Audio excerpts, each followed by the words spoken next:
In the autumn of 1889, in a played-out silver camp called Quail Bend in the Arizona Territory, a woman of 28 stood in the street with $11 to her name and bought a dead saloon.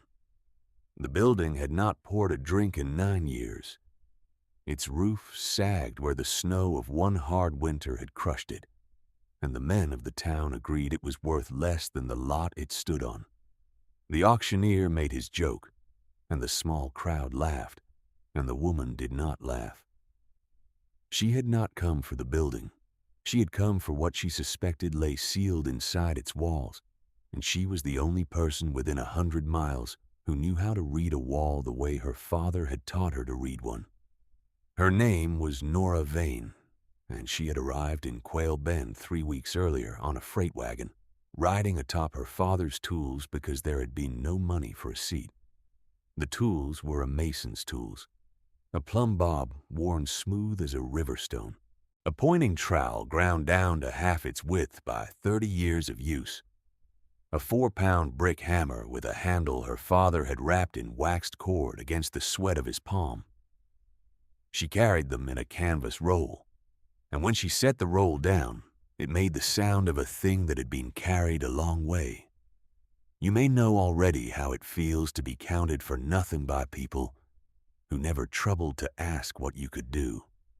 Stay with me, because this is a story about a wall, and about the patience it takes to open one without bringing it down. The saloon was called the Stope, after the hollowed-out chamber a miner cuts when he follows a vein into rock. It had been built in 1878 by a man named Asa Cobb, who had laid its walls himself and laid them well, and who had vanished from the territory in the spring of 1880, owing money to half the camp and leaving the other half certain he had robbed them. The story the town told was simple. Cobb had skimmed the assay receipts of the Quail Bend Consolidated for 2 years, taken the difference in coin and dust, and run for Mexico with a Strongbox no one ever saw again. 3 United States Marshals had come through over the years that followed. Each had searched the Stope. Each had pried up its floorboards and sounded its bar and gone away with nothing but dust on his coat. And each had concluded that Cobb had carried his theft south on the back of a mule. Nora did not believe a mule had carried it. She believed a wall had. She had come to this belief by a road that began with her father. Elias Vane had been a stonemason and a bricklayer in 3 territories, and before his lungs gave out, he had spent one winter in Quail Bend in 1879. Hired by Asa Cobb to reface the rear of the Stope after a flue fire scorched it. Nora had been a girl then, 18 and already holding the level for him, already learning to find the soft joint in a course of brick by the sound a hammer made when she tapped it. Her father had spoken of that winter once, near the end, in the small room in Prescott where he died. He had said that Cobb was a careful man, and that careful men hide things in the work of careful builders, because a careless wall is the first place a searcher tears apart. He had said that he built Cobb a good wall, a double wall, and that he had wondered ever since what Cobb meant to put behind it. Then he had coughed, and the subject had closed, and 3 days later Elias Vane was gone, and Nora was alone with a canvas roll of tools and the memory of a wall in a town she had not seen since girlhood. It took her 7 years to get back. She laid brick in Tucson and in Yuma, work that women were not given easily. Work she got by doing a corner so square the foreman could not argue with it. She saved what she could. When she had enough for a wagon seat, she did not buy the seat. She bought the building instead and rode atop the tools, and arrived in Quail Bend with the $11 that were left and a certainty she had told no one. The men who watched her take the key laughed, and one of them, a freighter named Pruitt with a gray mustache stained yellow at the center, told her she had bought herself a fine place to keep the wind. She thanked him as though he had given her good news. Another said she could at least sell the iron stove for scrap and recover $1 or two. And a third said the stove had rusted through years ago and was worth less than the labor of hauling it out. They were not cruel men, only idle ones, and a woman doing a thing they did not understand was the best entertainment the camp had offered in a month. Nora let them talk. She had laid brick in 2 territories among men who said worse, and she had learned that the surest answer to a doubting crowd is a corner so square it ends the argument without a word spoken. Then she walked the length of her dead saloon alone, in the gray afternoon light that came through the broken front windows, and she began to listen to the walls. The floor was a ruin of pried boards, gray and curled, where 3 marshals and a dozen treasure-minded fools had torn it up over the years. Dust lay thick on the long bar, and the great mirror that had once hung behind it was gone, leaving a pale rectangle on the wall where the smoke of 1,000 lamps had not reached. A swallow had nested in the rafters and left.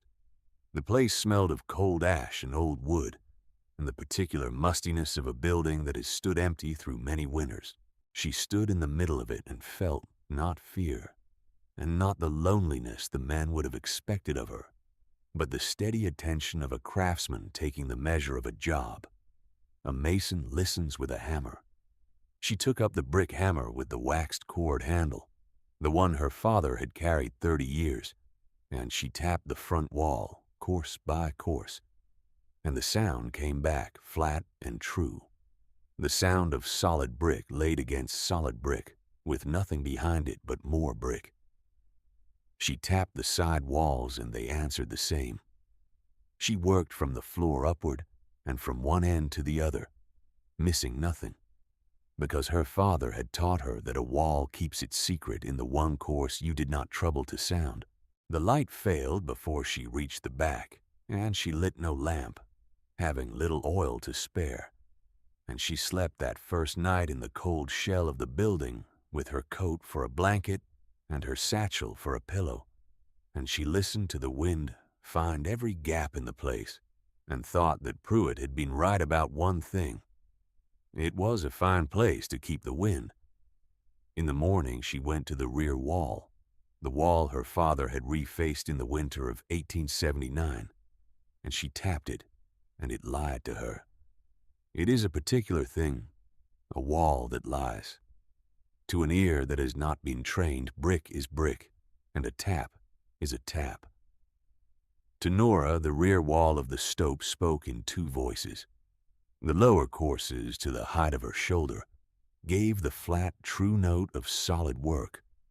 Above her shoulder, across a span perhaps 6 feet wide, the note changed. It was not hollow exactly. A hollow wall rings, and any of the 3 marshals would have caught a ringing wall. This was subtler. It was the sound of a wall built in front of another wall, the 2 faces close together with a hand's breadth of dead air between them, packed loosely with rubble so that a sounding gave back something near enough to solid that a tired man with a long ride ahead would call it solid and move on. 3 of them had. Her father had built it to do exactly that. She stood back from the wall and looked at it for a long time. She did not feel triumph. She felt the weight of the thing settle onto her, the knowledge that she had been right, and that being right meant the work was only now beginning. What she did not yet know was that the strongbox behind the wall did not hold what the whole territory believed it held, and that the difference would matter more than the coin. She did not tear into the wall. A careless searcher swings first and looks after, and a careless searcher is why the floor of the stope was a ruin of splintered boards. Nora meant to take the wall apart the way it had been built, joint by joint, and put it back if she had to. And she meant to do it without bringing the loosely packed inner face down on whatever it guarded. So she went to find help, because a double wall is more than 1 pair of hands can manage cleanly, and because she had learned from her father that pride is the most expensive tool a mason can carry. The help she found was an old man named Vand, who had kept the camp's livery since before the silver played out, and who stayed on after because, he said, a man has to be somewhere, and one place is as poor as another. He was past 70, with hands knotted by years, and a memory that ran clear back to the founding. When Nora told him she had bought the stope, he looked at her with more attention than the others had. When she told him she meant to open the rear wall, he was quiet a while, and then he said that he had freighted brick for Elias Vane in the winter of '79, and that he remembered the daughter who held the level, and that the girl had grown into someone who tapped a wall the way her father did. He agreed to help. He would not take pay. He said he wanted to see what Cobb had hidden, because he had been called a fool for 15 years for saying Cobb never made it to Mexico, and a man likes to live long enough to be proven right. So the two of them began. They worked at the top of the false face first, where the inner cavity began, removing the brick one at a time. Nora scored each joint with the worn trowel, working the blade into the old lime mortar and easing it free, and Ven took each brick as she handed it down and laid it in rows on the floor in the order it had come out, because she told him the order would matter if they had to rebuild. The mortar was good mortar. Her father had not skimped on the work, even knowing it was meant to deceive, and that was its own kind of message to her across the years, that a man could be hired to hide a thing and still refuse to do it badly. The dust of the old lime hung in the shaft of morning light. The brick came away red and then, deeper in, stained dark where damp had crept through a season at a time. It went slowly. The first day they cleared a course and a half. The old lime mortar was harder than mortar had any right to be after 11 years, and Nora worked the trowel into each joint with a patience that looked, to the men in the doorway, like a kind of slowness, though it was the opposite of slowness. It was precision, which only resembles slowness to those who have never done careful work. She scored the top of a joint and then the bottom, and then she worked the blade in flat and rocked it, feeling for the place where the brick would give without dragging its neighbors loose, and when it gave, she took it in both hands and drew it straight out, level, never twisting, because a twisted brick tears the joint beside it and the tearing spreads. Wen took each one and laid it in its row. By noon her wrapped hands had bled through the cloth and stiffened, and she unwrapped them and wrapped them fresh and ate a little bread and went back to the wall. Nora's hands, hard as they were from years of laying, blistered at the base of the thumb where the trowel rode, and she wrapped them in strips torn from her spare shirt and kept on. The dust got into the blisters and into her eyes and into the bread she ate, and at night she coughed it up gray, and she thought of her father's lungs and worked on. Wen stacked brick and talked in the slow way of a man who has been alone with his thoughts a long time, and from his talk Nora began to assemble the shape of the wrong that had been done in Quail Bend, and to understand that it was not the wrong the town believed. The town believed Asa Cobb had robbed the Quail Bend Consolidated. Wen believed something nearer the opposite. He had known Cobb. Cobb had been the assayer for the Consolidated before he ever ran the stope, the man who weighed the ore and wrote the receipts, and he had been honest to a fault, which in that camp had made him enemies. The superintendent of the Consolidated, a man named Hollis Garrow, had run the mine for its eastern owners and had run it crooked, shorting the miners' pay against falsified weights and pocketing the difference. Cobb had kept the true assay book. Cobb had begun quietly to gather the proof, and then Cobb had vanished, and the story that he was the thief had risen up very conveniently to fill the silence, and Garrow had sold the failing mine to its eastern owners at a fine price on the strength of books that no honest assayer remained to dispute, and Garrow had gone east a wealthy man. Wen told it in pieces over 3 days of work, and Nora listened and laid it beside what her father had said about careful men, and the shape of it grew clear. On the second of those days, he stopped his stacking and stood a while looking at the growing dark gap in the wall. And he said that he had carried Cobb's last load of household goods to the edge of camp himself, the morning the man rode south, and that Cobb had shaken his hand and said a strange thing. He said, "I am leaving the most valuable thing I own behind me, and the man who would steal it will never think to look for it." Vend had taken it for grief over a lost mine and thought no more of it for 15 years. He understood now what Cobb had meant. Cobb had not hidden stolen money behind that wall. He had hidden the proof of another man's theft, and he had meant to come back for it, and he never had, because somewhere on the road south in the spring of 1880, Asa Cobb had died of what no one knew, and the truth had stayed sealed in the dark behind a wall that lied, while the man it would have ruined grew old and respectable 1,000 miles away. If that was so, then the Strongbox 3 Marshals never found held no fortune at all. It held a reckoning. Nora set down her trowel at the end of the third day and looked at the dark gap they had opened in the upper wall, a gap a man could now put his arm into, and she felt the old grief for her father move in her chest, because she understood now what he had wondered about that winter and never lived to learn. She did not weep. She wrapped her hands again and banked the small fire she had built on the dead hearth, and she lay down to sleep. And in the morning she went back to the wall. Word had gotten about the camp by then.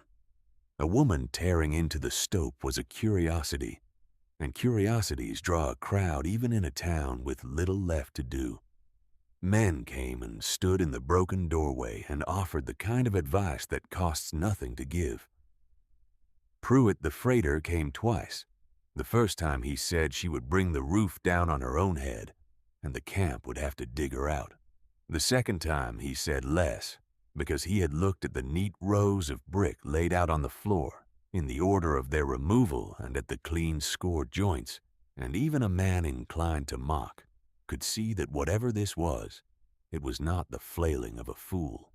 On the fifth day, Nora reached the inner face. The cavity her father had built was a hand's breadth deep, packed with loose rubble and broken brick to deaden the sound, exactly as she had reckoned from the false note. She cleared the rubble out by hand, a fistful at a time, kneeling now on the bar she had dragged over for a platform, and Vend held the lantern close because the morning light did not reach into the gap.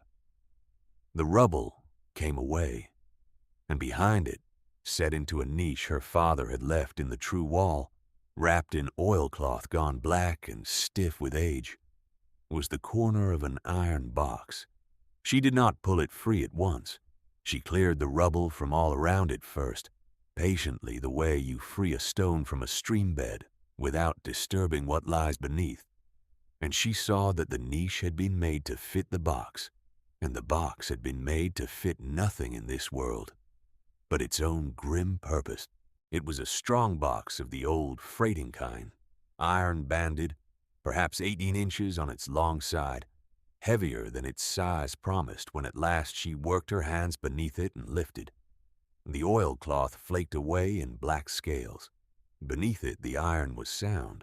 Cobb had greased it before he sealed it in, and the grease had kept the rust to a skin, and the lock, when she brushed the dust from it, was a good lock.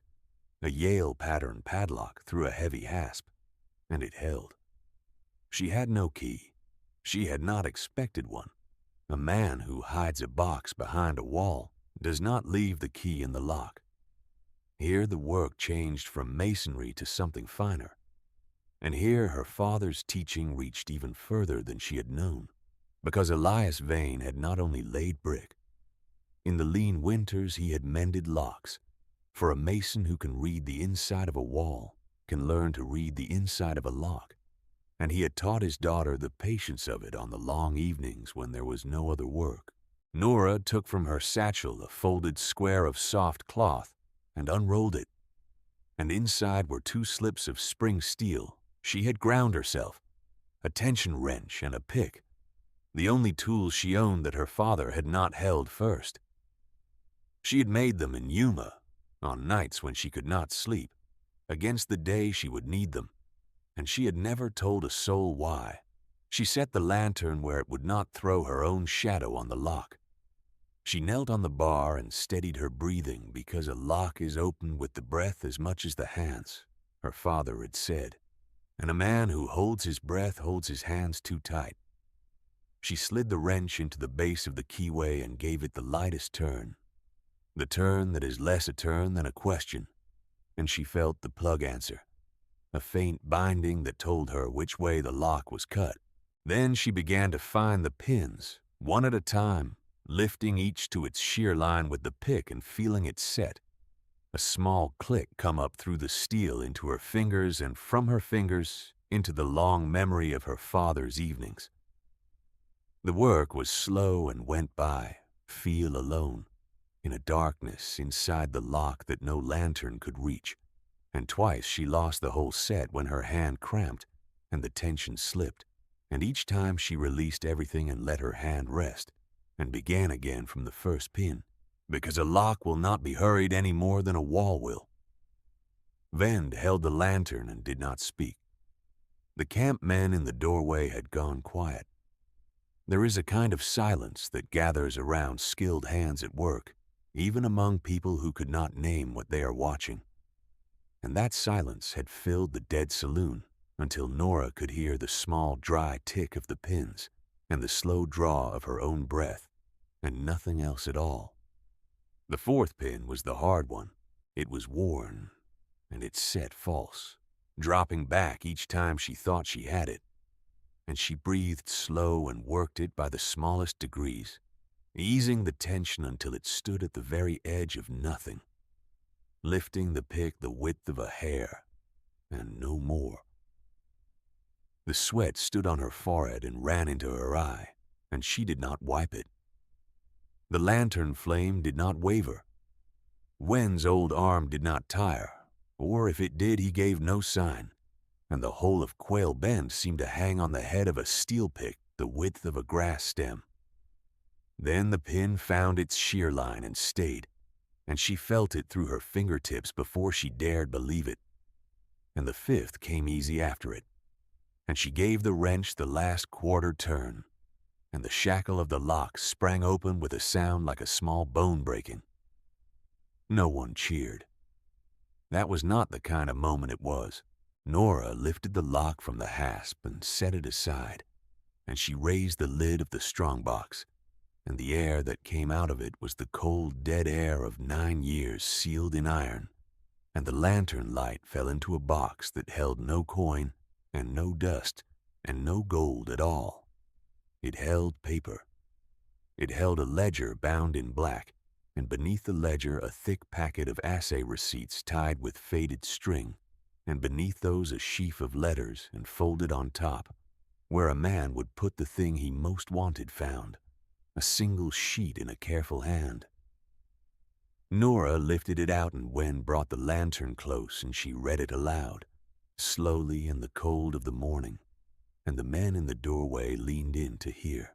It was Asa Cobb's account, written in the spring of 1880, of how Hollis Garrow had shorted the weights of the Quail Bend Consolidated for 2 full years, how he had kept 2 sets of books, one for the Eastern owners and one that was true, and how Cobb, as the assayer who signed the receipts, had been ordered to certify weights he knew to be false and had refused, and had instead copied the true figures night by night into the black ledger now lying in the box.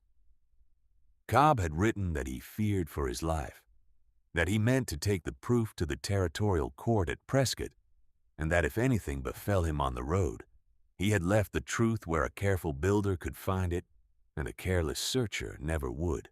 He had named the wall. He had named Elias Vane, the mason, and written that the man did not know what the wall was for, and asked that no blame fall on him.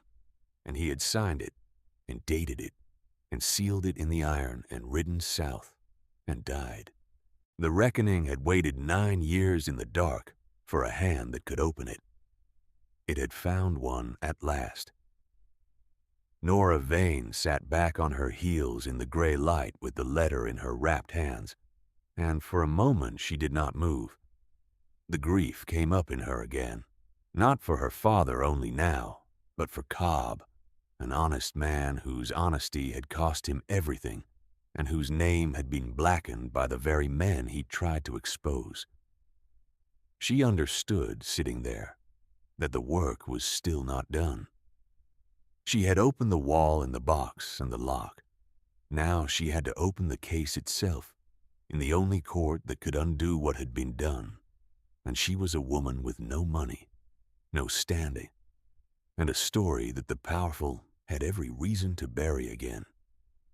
Wend, beside her, said only that Garrow was still living, that he had heard the man had grown rich in railroad stock in Chicago and sat on the boards of banks, and that no one in Quail Bend had the means to reach across half a country and pull such a man down.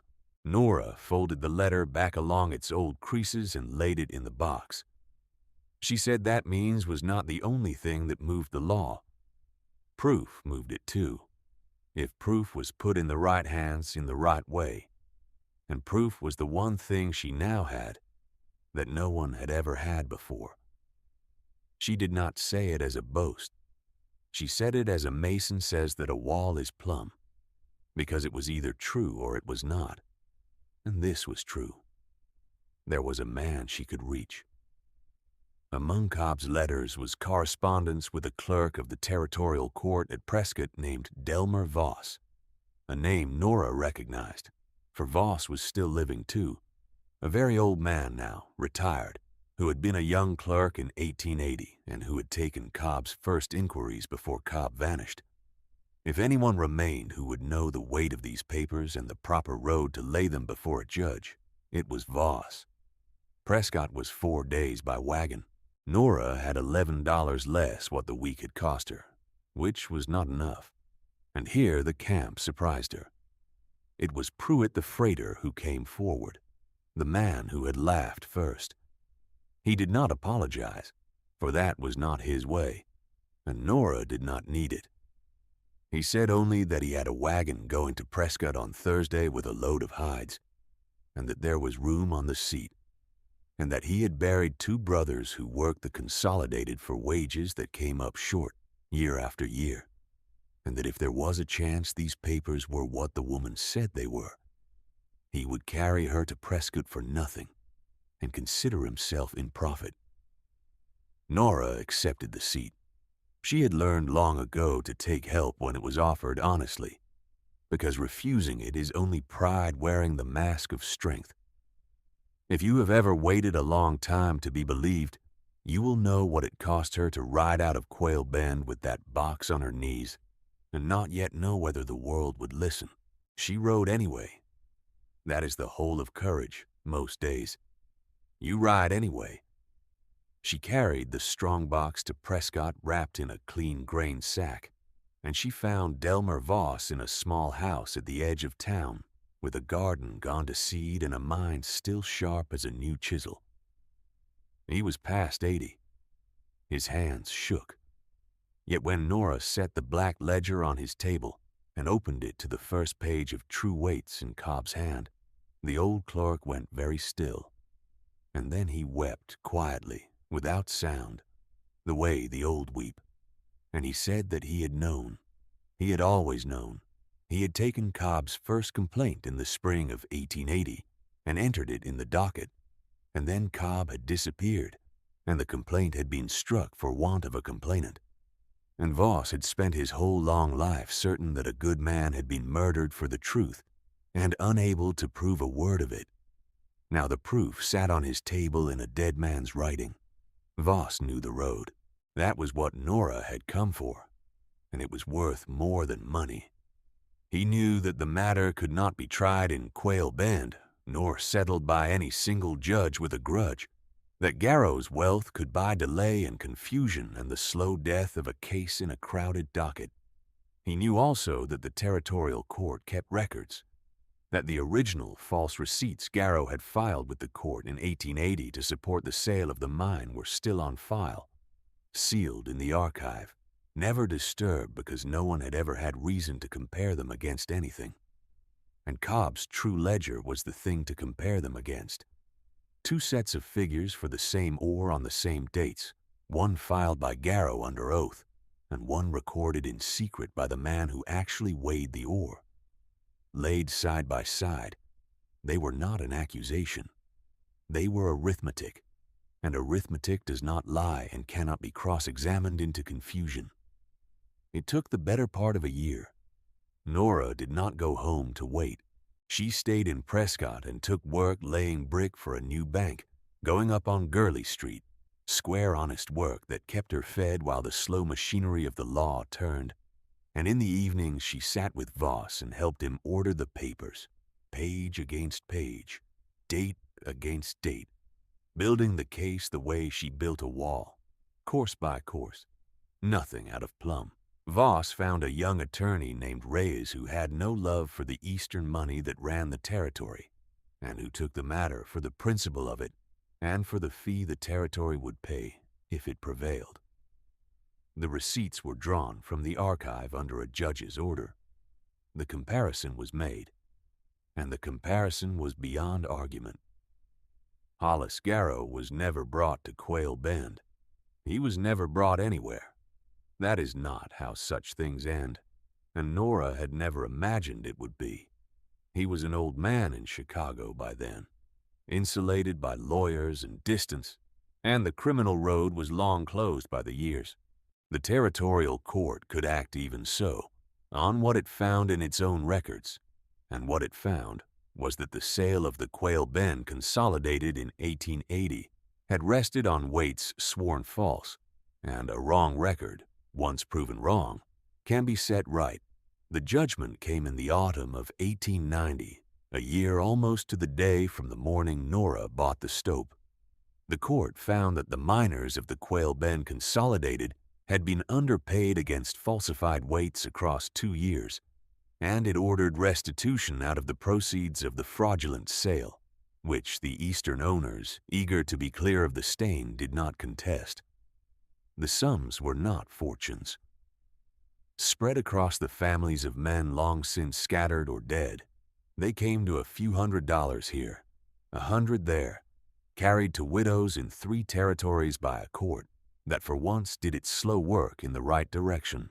Pruitt's brothers were both dead, but their widows were not, and each received what the Waits had stolen from their husbands.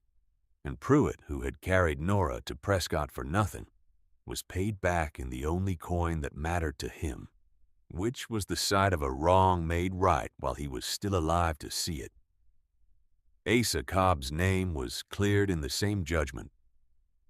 The court recorded that the assayer who had vanished in 1880, long held a thief, had in truth been the man who kept the honest books, and that the camp had wronged his memory for 9 years. Voss saw to it that the finding was entered plainly, in language a man could read aloud at a graveside. Cobb had no grave that anyone knew, having died on a road no one could name, but Wend, back in Quail Bend, set a marked stone for him at the edge of the camp cemetery, all the same, with the true account cut into it, and that was as near to restitution as the dead can be given. Nora took nothing for herself, for there was a question of whether she might claim some part of the recovered sums, having brought the whole thing to light, and the attorney Reyes told her she would have a fair case for it. She declined. She said the money belonged to the men it had been stolen from and to their families, and that she had not opened the wall to fill her own purse. She had opened it because her father built it, and because a thing built to hold the truth ought one day to give the truth up, and because being right, when you have been right alone for a long time, is a debt the world owes you that no money can pay. What she kept was the Strongbox itself, empty now, the papers having passed into the keeping of the court, and her father's tools, and the knowledge that she had not been wrong. She went back to Quail Bend in the winter of 1890. She had thought she might sell the stope now that its secret was spent, but she found she did not want to. She mended its roof instead, where the snow had crushed it, laying the work square. She rebuilt the rear wall true this time, a single honest face with nothing hidden behind it, the brick going back in the order one had laid them out on the floor a year before, and when it was done you could not have told from the look of it that it had ever lied. She opened the place again, not as a saloon but as a mason's shop, for there was building to be done in the territory, and a mason who could lay a corner so square the foreman could not argue with it would never want for work. Van came by most days to sit by the stove and to talk, and to be, as he had wanted, a man who had lived long enough to be proven right. Pruitt brought his wagon for repair and stayed for coffee, and did not mention how he had laughed the first day, and Nora did not mention it either, because a doubter who comes around has paid his debt in the coming, and there is no profit in collecting it twice. On the shelf behind the workbench, where the morning light reached it first, Nora set the empty strongbox. She did not lock it. The hasp hung open, the way she had left it the morning she sprang the lock, and the lid stood up, and anyone who came into the shop could see that there was nothing inside, which was the point of it now. A thing that had been built to keep a secret in the dark for 9 years sat in the light at last, empty and harmless, holding nothing, because the truth it had held had been let out into the world where truth belongs. Some evenings when the work was done and the light went long and gold across the floor, Nora would take up her father's brick hammer, the 4-pound one with the handle wrapped in wax cord, and she would turn it in her hands, not to use it, only to hold it, the way you hold the hand of someone who is gone. The cord had taken the shape of his grip over 30 years, and her own hand had begun, slowly, to wear it to a different shape, and she thought that this was how a trade passes from the dead to the living, not in words, but in the worn places a working life leaves on a tool. She would think of the winter of 1879, and the wall he built not knowing what it was for, and of the honesty he could not bring himself to abandon even in a deception, and she would understand that he had given her more than a trade. He had given her the patience to take a wall apart, joint by joint, instead of swinging at it, and that patience had reached across 9 years and half a country, and pulled a powerful man's lie down without ever raising her voice. Did someone you loved ever leave you a thing you did not understand until much later? A skill, a habit, a single sentence that opened a door years after they were gone. I would be glad to know of it. The Strongbox is still on that shelf, in a shop that still stands, in a town that came partway back to life around the honest work done in it. 3 marshals walked past that wall and called it solid. It took a woman with a worn trowel and a steel pick, and the patience her father left her to call the wall a liar, and to prove it, and to set the truth free. She never said she told him so. She did not need to. The wall said it for her, and then she built it true.